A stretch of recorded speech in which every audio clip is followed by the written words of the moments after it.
लेकिन ऐसे ही राहुल गांधी पप्पू नहीं हो गए हैं। उसमें खर्चा लगता है भाई, इन्वेस्टमेंट लगता है। तो मान लीजिए कि मोदी जी को हीरो बनाना है तो राहुल गांधी को मूर्ख बनाना है, और ये काम अगर मोदी जी करते तो उसका इम्पैक्ट नहीं होता। अरे मैं भी अन्ना, तुम भी अन्ना, जिधर देखो अन्ना अन्ना, अन्ना नहीं आंधी है, देश का दूसरा गांधी है। मतलब गजब गजब। अब अन्ना हजारे आए हैं, अब मोदी जी कहते हैं कि राहुल गांधी खराब आदमी है, कांग्रेस खराब आदमी है, कांग्रेस बढ़िया पार्टी नहीं है, तो लोग कहता है अरे ये तो पॉलिटिकल अपोनेंट है, ये तो बोलेगा ही ना। कौन बोल रहा है? जिसका शादी नहीं हुआ है, जो समाज के लिए लड़ता है, जो मतलब है ही मतलब सन्यासी है। फिर प्रधानमंत्री चुन करके आए और प्रधानमंत्री ने कहा कि बाकी काम जब दूसरे लोगों ने कर दिया है तो हम पॉजिटिविटी फैलाएंगे। नहीं, सबका साथ सबका विकास, 15 लाख आपके खाते में आएंगे, 2 लाख नौकरी मिलेगी हर साल, 2 करोड़। तो वादा इतना करके भूले हैं कि हम। मैं बहुत जा चुकी हूँ, वो मेरा एक्सपर्टीज एरिया है, यूपी बिहार। और सिर्फ मुझसे पूछते थे लोग बेगूसराय में क्या हो रहा है।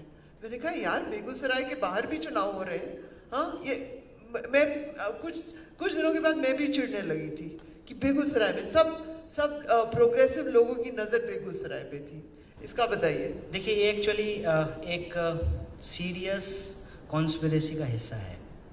हम लोगों को थोड़ा सा प्रोपेगेंडा के साइंस को समझना पड़ेगा। प्रोपेगेंडा एक्चुअली होता क्या है? सुबह से लेकर के आपके सोने तक अगर एक चीज़ आपको बार बार सुनाई जाए तो आपका दिमाग का एक हिस्सा चाहे अनचाहे उससे प्रभावित हो जाता है, उससे एक इफ़ेक्ट आपके ऊपर पड़ना शुरू हो जाता है। जैसे आप कहीं चले जाइए और कम पढ़े लिखे व्यक्ति से भी पूछिए ठंडा मतलब, तो उसका जवाब होगा कोका कोला। आपको पता है कि ठंडा मतलब कोका कोला नहीं होता है। ठंडा मतलब ठंडा होता है। ठंडा मतलब जो है कि मतलब आप सिकुड़ जाएं, ठिठुर जाएं, दिल्ली की सर्दी, ये होता है ठंडा का मतलब। लेकिन शब्द कैसे आपके परसेप्शन को पूरे तरीके से कैप्चर कर लेता है। एक सीरीज में मैं ही आपके इस सवाल का जवाब दे देता हूँ, जो कि टुकड़े टुकड़े गैंग और जेएनयू में क्या हुआ था और फिर बेगूसराय में क्या हुआ, उसके पीछे का जो एक प्रोपेगेंडा का साइंस है वो मैं बता देता हूँ। इसके लिए क्या होता है कि कई बार आपको खुद नहीं पता होता है कि आपके पीछे कितना इन्वेस्टमेंट किया गया है। मैं डिफेंड नहीं कर रहा हूँ राहुल गांधी को, लेकिन ऐसे ही राहुल गांधी पप्पू नहीं हो गए हैं। उसमें खर्चा लगता है भाई, इन्वेस्टमेंट लगता है।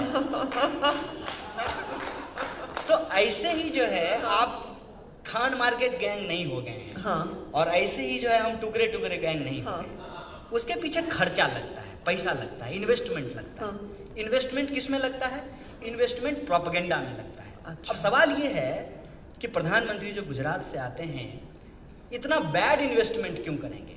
सम इंडिविजुअल्स, सम इंटेलेक्चुअल्स, सम प्रोफेसर्स, सम पीपल जो लॉयर हैं या एक्टिविस्ट हैं या ऐसे बिजनेसमैन जिनके पास करेज है कि वो अपना मार्केट का नुकसान सह करके भी देश के लिए आवाज़ उठाते हैं, तो उनके पीछे ये पैसा क्यों इन्वेस्ट किया गया? व्हाई? क्योंकि आपको भी पता है कि आप बहुत वोटर को इन्फ्लुएंस नहीं कर सकते हैं। हम तो खुद चुनाव लड़के देख के ही आ गए हैं। हमारे पास तो लिव्ड एक्सपीरियंस है। तो इतना इन्वेस्टमेंट होता क्यों है? आप जब इंट्रोड्यूस कर रहे थे तो आपने एक सवाल पूछा कि आप हैदराबाद आए थे जेल जाने से पहले जी। अब मैं आप लोगों को थोड़ा सा रिमाइंड कराना चाहता हूँ। हालांकि हमारी मेमोरी का भी एक अजब खेला है। हमको ऋग्वेद और अथर्ववेद बहुत आसानी से याद हो जाता है, भले हम उसको नहीं देखे हों। लेकिन 2009 में क्या हुआ था, 2002 में क्या हुआ था, 1985 में क्या हुआ था, वो हम याद नहीं कर पाते हैं। मैं बस थोड़ा कोशिश करता हूँ कि अब थोड़ा पीछे जाएं। जब 2014 में सरकार बनी तो उस सरकार को बनने के बाद लोगों ने कहा कि लोग कांग्रेस से बहुत परेशान थे। 2G, 3G, जीजाजी, तरह तरह की जो है चीज़ें हुई। उसके बाद जो है एक नया विकल्प का ज़रूरत था और प्रधानमंत्री जो है चुन करके आए। जब वो चुन करके आए थे, ठीक उससे पहले एक बड़ा जोरदार मूवमेंट हुआ था, अन्ना हजारे का मूवमेंट। अरे मैं भी अन्ना, तुम भी अन्ना, जिधर देखो अन्ना अन्ना, अन्ना नहीं आंधी है, देश का दूसरा गांधी है। मतलब गजब गजब। हर मतलब जिस पत्रकार को आज आप अरविंद केजरीवाल को गाली देते हुए सुनते होंगे। हाँ। वो अरविंद केजरीवाल का तो वाह, ऐसी चरण वंदना की पूछिए मत। ये मतलब अर्नब गोस्वामी की बात कर रहे हैं, अर्नब की बात कर रहे हैं। अरविंद केजरीवाल जो है वो व्यक्ति नहीं है, अवतार है। ऐसा वही पत्रकार कर रहे थे, तो ऐसे तो वो नहीं कर रहे होंगे। इन्वेस्टमेंट होगा। मेरा क्वेश्चन है कि अन्ना हजारे आंदोलन में जो माहौल बनाया गया वो भाजपा के लिए डायरेक्ट माहौल नहीं बनाया गया, इनडायरेक्ट माहौल बनाया गया। इनडायरेक्ट माहौल कैसे होता है? मान लीजिए कि मेरे बाप जो है फिल्म के प्रोड्यूसर हैं, तो हमने कहा डायरेक्टर को, सुनो बे हम हीरो होंगे। अब मेरी शक्ल जो है, मेरी शक्ल अब हीरो होने लायक है नहीं, तो हमको हीरो बनाना है तो क्या करना पड़ेगा? साइड एक्टर हमसे भी छोटा ढूंढ करके लाना पड़ेगा। तो लंबा हम तब में दिखेंगे और हम आगे रहेंगे, बाकी लोग पीछे रहेंगे, ठीक है ना? तो मान लीजिए कि मोदी जी को हीरो बनाना है तो राहुल गांधी को मूर्ख बनाना है, और ये काम अगर मोदी जी करते तो उसका इम्पैक्ट नहीं होता।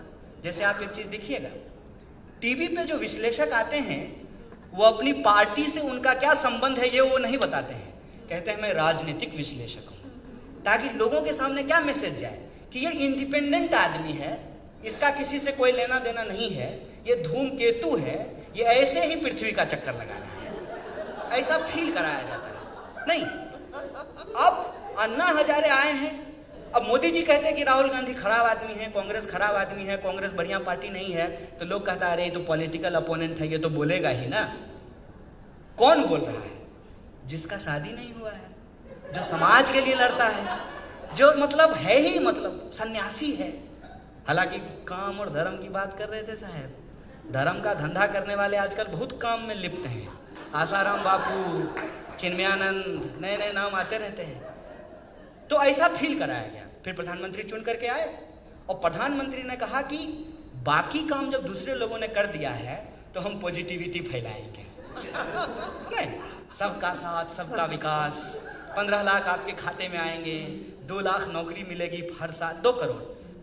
तो वादा इतना करके भूले हैं कि हम खुद भूल जा रहे हैं कि क्या बोले थे। तो ऐसा पॉजिटिविटी फैलाया गया और कि एक माहौल बना करके वो आ गए सरकार में आ गए। तो जैसे 2019 के बाद हुआ वैसे ही 2014 के बाद हुआ था, ऑपोजिशन छुट्टी पे चली गई। याद कीजिए, ऐसा नहीं हुआ कि 2019 के बाद अपोजिशन छुट्टी पे चली गई है, 2014 के बाद भी अपोजिशन छुट्टी पे चला गया था। विरोध कहां से शुरू हुआ था? विरोध शुरू हुआ था यूनिवर्सिटी कैंपस से। मैं कोई स्पेशल आदमी नहीं हूं, ये मैंने 135 करोड़ के इस देश में आई एम नॉट स्पेशल कि मुझे ही क्यों प्रोपेगेंडा का शिकार बनाया गया। Unfortunately for me and fortunately for the Modi ji कि मैं उस वक्त जेएनयू का प्रेसिडेंट था। मैंने एक तरफ वो चुन करके आए, एक तरफ हम चुन करके आए। अब इसमें मेरी गलती तो थी नहीं, हम चुन करके आ गए, हम जेएनयू के प्रेसिडेंट थे।